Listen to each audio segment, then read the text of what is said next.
Good morning विद्यार्थियों। आज हम पढ़ेंगे पाठ 3 अपवाह। पाठ 3 का नाम है अपवाह। हमने पहले पाठ में भारत के बारे में जाना, राजनीतिक स्थिति देखी। दूसरे पाठ में भारत की भौतिक स्थिति देखी। तो हमने देखा कि भारत में जो है कई तरह के भौतिक स्वरूप है और उन भौतिक स्वरूपों के आधार पर ही जो है आज हम पढ़ेंगे अपवाह तंत्र, भारत का अपवाह तंत्र। देखो, अपवाह क्या होता है? किसी क्षेत्र में धरातलीय जल का बहना अपवाह कहलाता है। अपवाह शब्द एक क्षेत्र के नदी तंत्र की व्याख्या करता है, जैसे गंगा नदी तंत्र। अपवाह क्षेत्र क्या होता है? किसी क्षेत्र में धरातलीय जल का जो बहना, वो क्या कहलाता है? अपवाह। जैसे एक मैदान है, नदी है, वो जो है एक क्षेत्र में बह रही है और वो जितना स्थान घेरती है बहने में, वो क्या कहलाता है? उसका अपवाह क्षेत्र कहलाता है। जैसे उसमें और नदियां भी आकर मिलती है, वो भी उसका स्थान हो जाता है। यानी नदी तंत्र वही होता है कि एक मुख्य नदी में कई सहायक नदियां आकर मिलती है, तो वो भी उसका क्षेत्र हो जाता है। तो जहाँ जिस जिस क्षेत्र से उस मुख्य नदी में जल आता है पानी, वो ही उसका क्या होता है? अपवाह क्षेत्र होता है। तो किसी क्षेत्र में धरातलीय जल का बहना उसका क्या कहलाता है? अपवाह कहलाता है। अब देखो, अपवाह द्रोणी। एक नदी तंत्र क्या बनाता है? एक अपवाह द्रोणी बनाता है। अपवाह तो क्या हो गया? अपवाह क्षेत्र। जिस क्षेत्र से उस नदी में जल आता है, जल बहता है, वो अपवाह होता है। अपवाह द्रोणी देखो आप, अपवाह द्रोणी। एक नदी तंत्र द्वारा जिस क्षेत्र का जल प्रवाहित होता है, एक अपवाह द्रोणी कहते हैं। जैसे गंगा व उसकी सहायक नदियों द्वारा बहाकर लाए गए जल का क्षेत्र गंगा की अपवाह द्रोणी है। विश्व की सबसे बड़ी अपवाह द्रोणी अमेजन नदी है। विश्व की सबसे बड़ी अपवाह द्रोणी कौन सी नदी बनाती है? अमेजन नदी बनाती है। यानी उसका क्षेत्र बहुत ही, अपवाह क्षेत्र उसका बहुत ही बड़ा है। तो ये हो गया अपवाह द्रोणी। देखो इसमें समझो, जैसे ये हिमालय पर्वत है ना। अपवाह द्रोणी एक नदी कैसे बनाती है? हिमालय पर्वत है, इससे ये मुख्य नदी निकल रही है, ये गंगा। ये नदी कौन सी है? गंगा, जो एक मुख्य नदी है। अब इस नदी में जो है ये इधर से आकर ये नदी मिली, ये नदी गंगा में मिल रही है। गंगा में ये छोटी नदी ये इसमें मिल रही। घाघरा, गंडक, ये नदियां है ना। जैसे ये घाघरा है तो इसमें ये नदी मिली, घाघरा इसमें मिली। कोसी है तो ये नदी गंगा में मिली। ये इधर से यमुना मिलती है, इधर से ये चंबल है जो इसमें मिल रही है, यमुना में। तो ये सारा क्षेत्र, ये इधर से एक सोन नदी आती है जो गंगा में मिलती है, इसमें और कोई छोटी नदी मिलती है। इस तरह ये पूरा क्षेत्र जो क्या कहलाता है? गंगा नदी की अपवाह द्रोणी कहलाता है। क्या कहलाता है? अपवाह द्रोणी। ठीक है। तो अपवाह क्षेत्र ये एक क्षेत्र हो जाता है, और द्रोणी में जो है एक नदी तंत्र द्वारा जिस क्षेत्र का जल प्रवाहित होता है, वो पूरा क्या कहलाता है? अपवाह द्रोणी कहलाता है। और जैसे क्षेत्र पूछा जाए तो ये नदी का क्षेत्र, ये इसका मुहाना वगैरह, ये क्षेत्र। ठीक है। ये हो गया अपवाह और अपवाह द्रोणी। अब है अगला जल विभाजक। जल विभाजक क्या है? 10th में भी आपने पढ़ा था कि वह उच्च भूमि जो है बहते जल को क्या कर देती है? 2 भागों में बांट देती है, वो जल विभाजक कहलाता है। तो देखो, जल विभाजक, कोई भी उच्च भूमि जैसे पर्वत 2 पड़ोसी अपवाह द्रोणियों को एक दूसरे से अलग करती है, उसे जल विभाजक कहते हैं। जैसे राजस्थान में अरावली पर्वत जल विभाजक है। कैसे कि अरावली से निकलने वाली नदियां इधर राजस्थान में इधर बहती है और इधर बंगाल की खाड़ी में गिरती है। कौन सी? आपके बनास है, और ये चंबल तो इधर से आती है। बनास नदी है, कोठारी, गंभीरी, ये इधर जो नदियां हैं सारी, ये जो है अरावली पर्वत के पूरब में बहती है। और लूणी है, जवाई है, ये नदियां जो है, साबरमती है, ये जो है अरावली पर्वत के पश्चिम में बहती है। तो अरावली पर्वत ने उन 2 अपवाह द्रोणियों को क्या कर दिया? 2 भागों में बांट दिया, पूरब में बहने वाली नदियां और पश्चिम में बहने वाली नदियां। तो राजस्थान में अरावली पर्वत जो एक जल विभाजक हो गया। तो ऐसी कोई भी उच्च भूमि हो, वो जो अपवाह द्रोणियों को 2 भागों में बांट देती है, वो क्या कहलाती है? जल विभाजक। थोड़ा इस चित्र में देखो आप, ये देखो, ये जल विभाजक का चित्र है। ये जल विभाजक, ये भाग है, ये नदियां हैं, ये सारी ये नदियां बह रही है। ये इधर आ गई, ये उच्च भूमि आ गई बीच में, और ये नदियां इधर आ गई। इस तरह से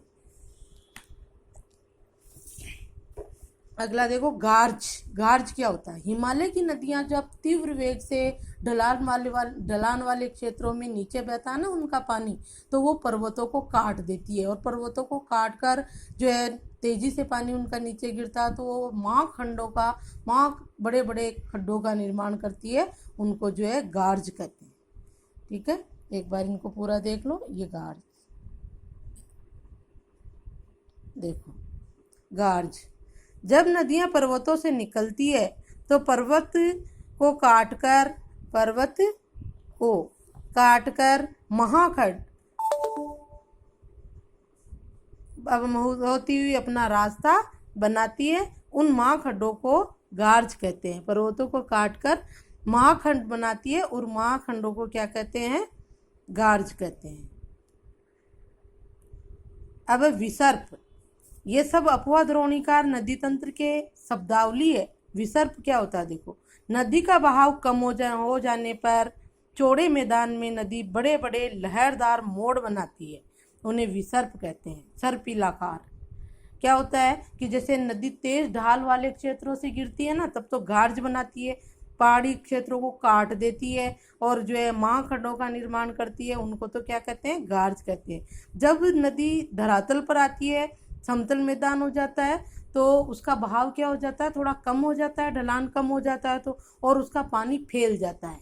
मैदान में क्या होता है? चौड़े मैदानों में उनका पानी फैल जाता है, और फिर वो जो है इस तरह सर्पिलाकार यानी लहरदार मोड़ बनाते हुए बहती है, तो उनको क्या कहते हैं? विसर्प कहते हैं। लहरदार मोड़ों को या सर्पिलाकार मोड़ जो है उनको विसर्प कहते हैं। तो ये उसकी शब्दावली होगी। गोखुर भी बनाते हैं नदियाँ हिमालय से निकलने वाली, यानी जैसे बहते हुए कोई मोड़ आ गया, और मोड़ आ गया तो वहीं पर जो है पानी भर गया, एक स्थान पे पानी भर के फिर वो नदी आगे निकल गई, तो वो गोखुर यानी गाय के खुर जैसी आकृति बन जाती है, तो उसको गोखुर झील कहते हैं। पानी उसमें भरा रहता है और नदी उससे आगे बढ़ जाती है। तो यह आपके शब्दावली है अफवाह तंत्र की। अब देखो भारत में अफवाह तंत्र। भारत का अफवाह तंत्र देखो, भारत के अफवाह तंत्र को कितने भागों में बांटा है? 8th क्लास में हमने राजस्थान का अफवाह तंत्र पढ़ा था, जिसमें जो है बंगाल की खाड़ी का अफवाह तंत्र, अरब सागर का अफवाह तंत्र और आंतरिक अफवाह तंत्र था। भारत में अफवाह तंत्र को 2 भागों में बांटा है। यह आंतरिक अफवाह तंत्र सिर्फ राजस्थान में ही है। तो देखो, भारत में अफवाह तंत्र। भारत में भौगोलिक आकृतियों के आधार पर नदियों को 2 मुख्य वर्गों में विभाजित किया गया है। पहला हिमालय की नदियाँ और दूसरी प्रायद्वीपीय नदियाँ। ठीक है, राजस्थान के अफवाह तंत्र 8th में पढ़ लिया था। यह भारत का अफवाह तंत्र 2 भागों में बटा हुआ, हिमालय की नदियाँ और प्रायद्वीपीय नदियाँ। देखो, भारत के 2 मुख्य भौगोलिक क्षेत्रों से उत्पन्न होने के कारण हिमालय तथा प्रायद्वीपीय नदियाँ एक दूसरे से भिन्न है। अब देखो क्या होता है, भारत में भौगोलिक आकृतियों के आधार पर नदियों को जो है 2 मुख्य वर्गों में बांटा है। भारत में भौगोलिक आकृतियां अलग अलग प्रकार की है, पर्वत भी है, पठार भी है, मैदान भी है, अलग अलग अपन ने पढ़ लिया था दूसरे पार्ट में। तो भौगोलिक आकृतियों के आधार पर 2 भागों में जो है भारत के अफवाह तंत्र को बांटा है, हिमालय की नदियाँ और प्रायद्वीपीय नदियाँ। और भारत के 2 मुख्य भौगोलिक क्षेत्र में से उत्पन्न होती है दोनों, ये हिमालय पर्वत से उत्पन्न होती है और ये प्रायद्वीपीय पठार से जो है इनका आरंभिक स्थल है नदियों का।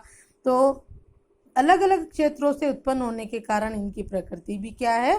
अलग अलग है। ये नदियाँ एक दूसरे से भिन्न होती है क्योंकि ये अलग अलग क्षेत्रों से उत्पन्न होती है। इनका आरंभिक स्थल अलग अलग है, एक का पर्वत है और दूसरे प्रकार का जो अफवाह तंत्र है उसका क्या है?